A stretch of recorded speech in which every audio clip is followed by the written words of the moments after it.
But tungependa kwamba kwa sababu tumeona tumeletewa maji na maji ambayo inaenda hapo ni ya plastic, tungependa kwamba tuletewe ile tank ya aluminium alafu kubwa, ili ya kwamba kila mmoja wetu kwa hii kijiji tukaweze kufanikiwa na maji, kwa sababu tumeona maji penye tunatoa maji kwa hii kijiji ni mbali, around 2 kilometers.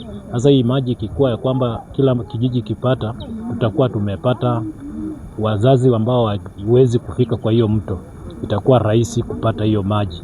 Na tungependa kwamba kwa sababu tunaona maji imewekwa center ya hospitali, tungependa kwamba wakaweze kufungulia mahali ili ya kwamba kila mmoja wetu wakaweze kuchota hiyo maji ili wakaweze kufanikiwa na hiyo maji.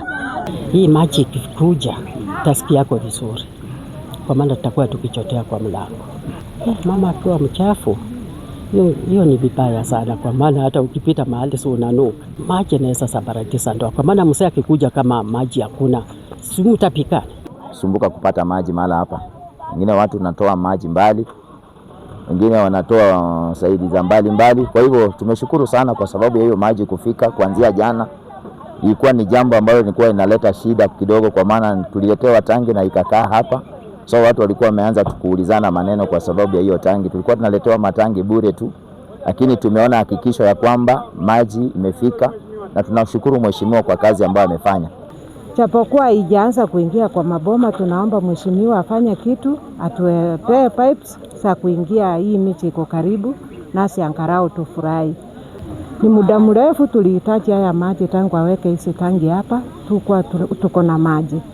Akatuambia vile alianza kazi yake atatuwekea, lakini kwa leo tulikuwa tumeongea vibaya, lakini kwa leo tuko na furaha. Kwa wakati huu niko na matumaini naenda kupata maji, hata kwenye naenda maji ni huko mbali mtoni huko chini kwa Buya. Hata asubuhi nimepanda midungi 2 lakini nimechoka. Nimeweka tank ya shilingi ya lita 1100. Nimeweka tank ya lita 1100 kule kwa chief karibu na IBC.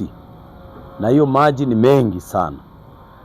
Pale chini ukielekea ukifika kwa hospitali pale, niliweka tanks ambazo ni 20,000 liters hizi za plastic. Kwa hivyo unajua watu walikuwa wanashangaa mbona tumeweka za plastic. Na utakuja kujua kwamba tank ambayo tumeweka ya 100,000 liters ile ni ya chuma. Na huwezi weka chuma huku, weke chuma huku, itakuwa pesa haiwezi tosha. Ile pesa inakuwa allocated kutoka kwa governor huko juu haiwezi tosha. Kwa hivyo tumesema tuweke zile tanks 2 ziweze kusaidia kwa storage. Zile ni kusaidia tu kwa storage. Otherwise tank main ni hiyo 100,000 liters. Mlivyoona maji yamekwisha funguliwa for testing. Na tumeona maji imefika kwa hospitali pale Panga. Tumeona maji hata polisi pale wa chief wamefungua maji, tukaona kwa mfereji maji yanatoka. Wale ambao wataweza kufikiwa saa hivi sasa tunataka kuconnect maji watu homesteads 300. Wakishafanya mtu naye ataregister na shilingi 2,500 na mita ni shilingi 2,500. Yote ni 5,000. Hivi sasa tank ambayo nimeweka pamoja na kufikisha maji kwa zile tank za kitambo zenye tuliweka za Panga, tukiweka kwa jumla ni hiyo mradi imechukua shilingi milioni 12.